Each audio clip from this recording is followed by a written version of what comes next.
History میں پہلی بار ہو رہا تھا کہ آج کا سپر پاور ملک یو ایس اے ایک جنگ ہار رہا تھا۔ اس وار میں یو ایس اے کے 30 لاکھ فوجیوں کو ڈیفیٹ ہوئی، جبکہ حیران کرنے والی بات یہ ہے کہ اس وار میں یو ایس اے نے 28 کروڑ بامز ایک چھوٹے سے ملک ویتنام پر برسائے، جو کہ پاکستان کی کل آبادی سے بھی زیادہ ہیں، جن میں ان بلیویبل طور پر 75 لاکھ ٹن بارود موجود تھا۔ لیکن ان سب کے بعد بھی لٹرلی یہاں پر ویتنام یہ وار جیت جاتا ہے، وہ بھی اس طرح سے جس کو دنیا آج چو چی ٹنلز سے یاد رکھتی ہے، جس میں ایک وقت میں 45,000 ویتنام کے سولجرز اٹیک کرنے کے لیے تیار رہتے تھے۔ آخر یو ایس اے یہ جنگ کیسے ایک چھوٹے سے ملک سے ہارا، اور کیسے ویتنام کے ایک بچے سے لے کر بوڑھے تک نے اپنے دیش کو یہ جنگ جتوائی؟ آنکھوں سے دیکھنے اور کانوں سے سننے والوں کو 4 ٹی وی کی ویڈیو میں ایک بار پھر سے خوش آمدید۔ دنیا نے ابھی ورلڈ وار 2 کے درد بھولے نہیں تھے کہ ویتنام وار چھڑ گئی۔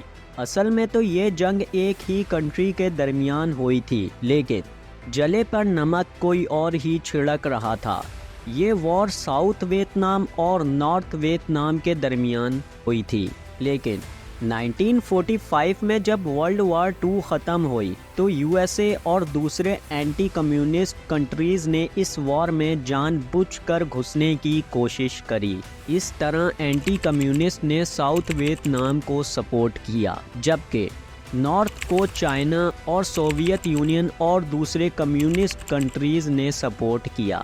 اس طرح یہ وار ایک پروکسی وار بن گئی تھی، جس میں انڈائریکٹلی یو ایس اے اور سوویت یونین ہی لڑ رہے تھے۔ آپ سب کو بھی یہی لگ رہا ہوگا کہ یہ وار یو ایس اے کی وجہ سے ہی شروع ہوئی۔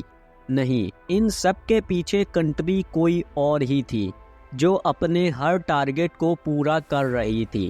1920 میں فرانس نے ویتنام میں اپنی فوج آہستہ آہستہ بھیجنا شروع کر دی، جب لاؤس، کمبوڈیا، یہاں تک کہ تھائی لینڈ بھی ویتنام کا ہی حصہ ہوتا تھا، جس کو انڈو چائنا بھی کہا جاتا تھا۔ لیکن 21 جولائی 1954 کو جنیوا کانفرنس میں ویتنام کو فرانس سے چھٹکارا مل جاتا ہے، پر ویتنام کو بڑی سازش کے ذریعے سے 2 حصوں میں تقسیم کر دیا گیا۔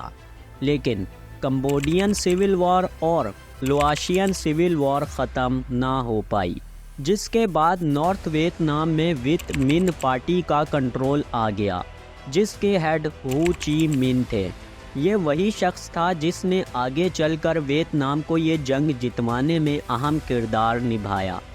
گوروں کا تو سب کو ہی پتہ ہے کہ اس نے ہر ملک پر اپنا دبدبہ کرنے کی کوشش کری ہے کہ کہیں کوئی ملک کمیونزم اختیار نہ کر لے۔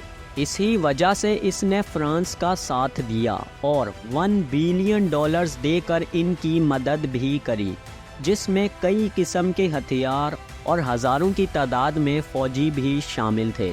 لیکن یہاں پر ویتنام کو ایک ایج حاصل تھا کہ جنیوا کانفرنس کے مطابق ویتنام کو عارضی طور پر ریپبلک آف ویتنام کا نام دیا جا چکا تھا، لیکن ہو چی چاہتے تھے کہ ساؤتھ میں جنگ جاری رہے۔ پر یہاں پر چائنا کے اتحادیوں نے ہو چی کو منع کرتے ہوئے کہا کہ 30 دنوں کے بعد الیکشن ہوں گے، تب تک ہمیں لوگوں کو تنگ نہیں کرنا چاہیے۔ یہاں تک یو ایس اے اس وار میں نہیں آیا تھا، بلکہ اس بار بھی اس نے $93 ملین کا ایک ریلوکیشن پروگرام بنایا تھا، جس کے تحت نیگو دن دم کو نارتھ کا ہیڈ بنا دیا گیا۔ لیکن یہاں پر ہو چی کو 80% ووٹ ملے تھے، لیکن اس کے باوجود بھی ہو چی کو سیٹ نہ دی گئی۔ اور پھر کیا ہونا تھا؟ عوام روڈوں پر نکل آئی اور پروٹیسٹ شروع کر دیا، لیکن یو ایس اے نے اس قدر پیسہ بہا دیا تھا کہ کوئی بھی ان کے آگے آنا ہی نہیں چاہتا تھا۔ ایئر 1969 یو ایس اے سے صبر نہ ہوا اور وہ بھی اس وار کا حصہ بن گیا، لیکن اس کو کیا پتا تھا کہ اس کے ساتھ کیا ہونے جا رہا ہے۔ اس ہی سال اس نے 5,40,000 فوجی اس جنگ میں بھیج بھی دیے تھے، لیکن اس سے پہلے ہی ہوچی نے ایک بہت بڑی سازش رچ دی تھی اور 1973 تک 31 لاکھ امریکنز ویتنام آ گئے تھے۔ اس وقت کے پریزیڈنٹ جان ایف کینیڈی نے اور ٹروپس بھیجنے سے ہی انکار کر دیا تھا۔ ایف کینیڈی کی ڈیتھ کے بعد لنڈن بی جوہنسن نئے پریزیڈنٹ بنے اور انہوں نے 23,000 ٹروپس ویتنام بھیج دیے۔ اس وار کا سب سے بڑا ٹرننگ پوائنٹ جب آتا ہے جب یہ سب ہونے سے پہلے ہی 1963 میں ہوچی نے 40,000 سولجرز ساؤتھ میں بھیج دیے تھے۔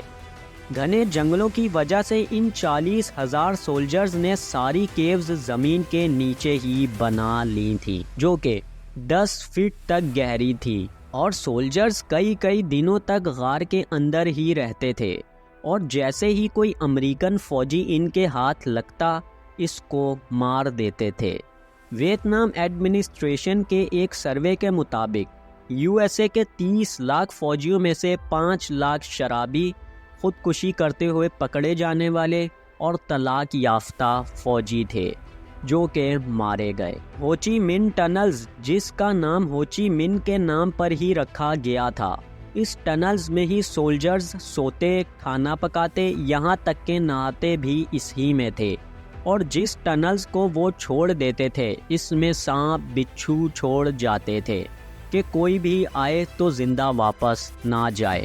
یہ دیکھتے ہی دیکھتے قریباً 1 ملین ٹروپس مارے گئے، اور دوسری طرف یو ایس اے میں حالات ناساز ہوتے چلے گئے۔ لوگ مطالبہ کر رہے تھے جنگ کو روکا جائے۔ ملک کے حالات کا جائزہ لیتے ہوئے یہ جنگ روک دی گئی، اور 30 اپریل 1975 میں پورے 20 سال بعد ویتنام میں سے 3 ملک بن کر نکلے، اور اس طرح آج کی انفلیشن کے حساب سے یو ایس اے نے $11 بلین جنگ میں بہا دیے تھے، لیکن پھر بھی وہ جنگ ہار گیا۔ امید کرتے ہیں کہ ویڈیو کو لائک اور چینل کو سبسکرائب آپ نے کر دیا ہوگا۔ ملتے ہیں اپنی اگلی شاندار ویڈیو میں۔ اللہ حافظ۔